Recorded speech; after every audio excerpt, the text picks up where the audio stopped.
Kembali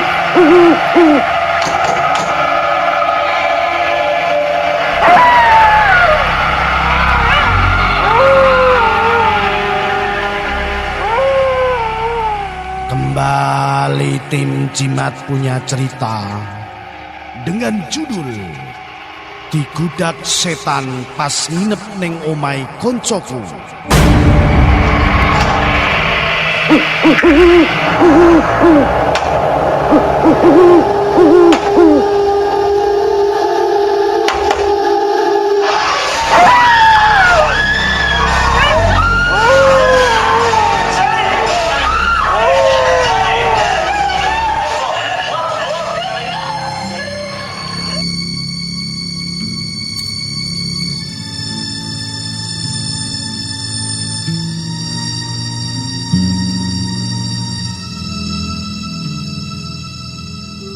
Diceritakan Robi Sandika. Saya adalah Jimatres dari Bojonegoro. Nama saya adalah Robi Sandika. Saya ingin berbagi cerita tentang kejadian misteri yang saya alami beberapa tahun yang lalu pada saat saya kelas 3 SMA, tepatnya pada tahun 2002. Cerita ini terjadi di Kecamatan Dander. Berawal ketika libur beberapa minggu setelah melaksanakan ujian nasional. Pada saat malam minggu saya ingin pergi untuk berkumpul dengan teman saya, Takin, Arianto, Aris, dan Rosik. Di alun-alun Bojonegoro untuk ngopi bersama. Kami bersenda gurau bersama seperti biasa sambil makan kacang. Ayo buat acara, aku bosan di rumah kok. Lagian kan sudah libur, sudah selesai UNAS lagi. Ya, tapi apa enaknya? Bagaimana kalau menginap di rumah Takin aja? Rumahnya kan agak terpencil, pasti seru. Memang aku orangnya suka menginap di rumahnya teman-temanku, tapi belum pernah menginap di rumah Takin. Rosik lalu berkata, "Oke, kapan?" Sambil makan kacang dengan mulut agak penuh kacang. Terserah, kalian sajalah, jawab Takin tanpa ekspresi. Gimana kalau Kamis depan saja? Ya sekalian aku bilang ibuku dulu kalau kalian masih menginap di rumahku.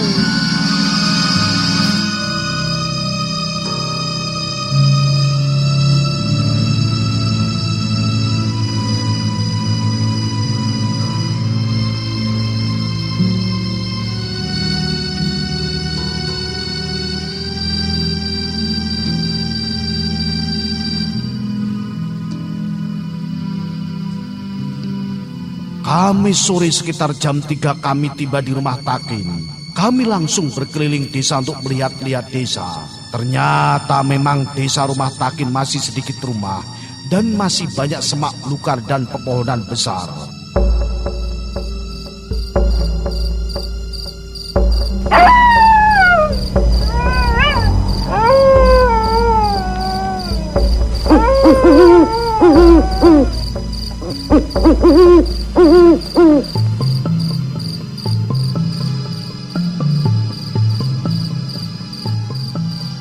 Malam harinya kami pergi ke sebuah gardu di dekat sawah dan semak-semak untuk cangkruk.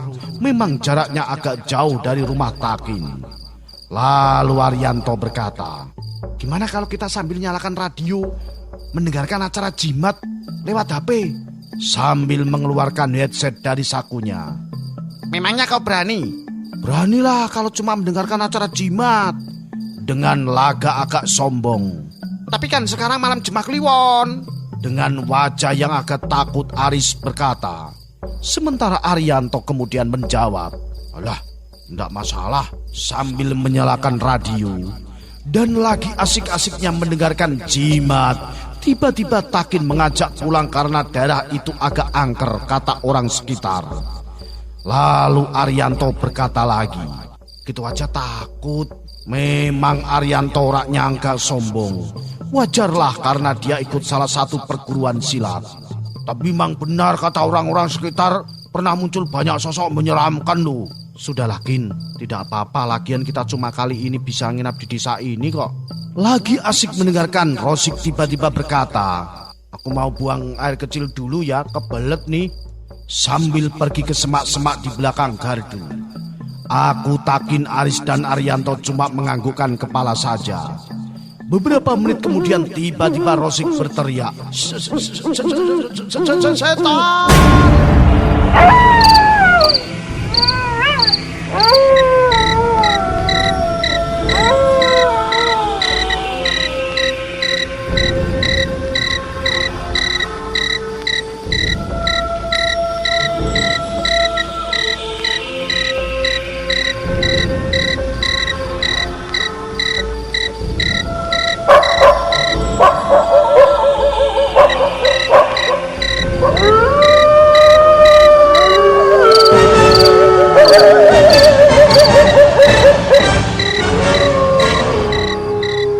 Sontak kami yang sedang asik mendengarkan jimat langsung berlari menghampiri Rosik. "Ada apa sih? Ada setan di sana." Tangannya sambil menunjuk ke arah depan dan dengan mata terpejam karena ketakutan. "Ah, itu cuma perasaanmu aja. Di depan tidak ada apa-apa." "Ya sudahlah Sik, ayo kembali ke gardu sekarang." Sambil memegang pundak Rosik yang masih ketakutan. Saat kami ingin berbalik badan, tiba-tiba di depan kami, kira-kira 7 meter di depan kami, ada sosok wanita berambut panjang berpakaian serba putih dengan wajah hancur berlumuran darah. Serentak kami langsung lari karena ketakutan.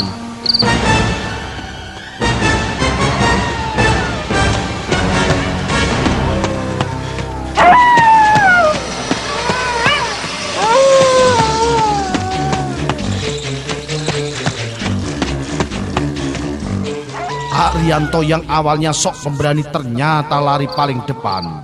Setelah berlarian kira-kira 20 meter kami berhenti karena lelah.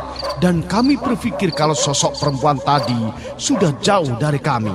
Benarkah ada setan? Sambil nafas terengah-engah, memang Rosik anaknya sedikit agak gemuk. Tidak begitu kuat untuk masalah lari. Iya, ternyata benar. Benar kan kataku kalau di sini banyak setannya? Aku percaya sekarang kalau setan memang ada.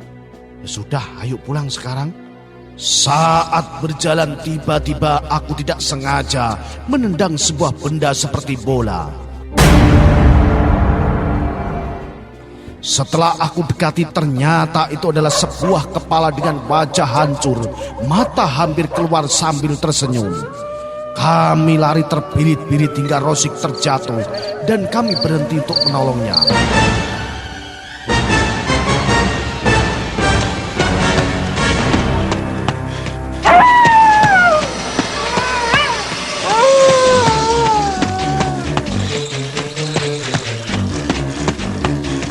Lalu kami melanjutkan perjalanan pulang dengan jalan kaki.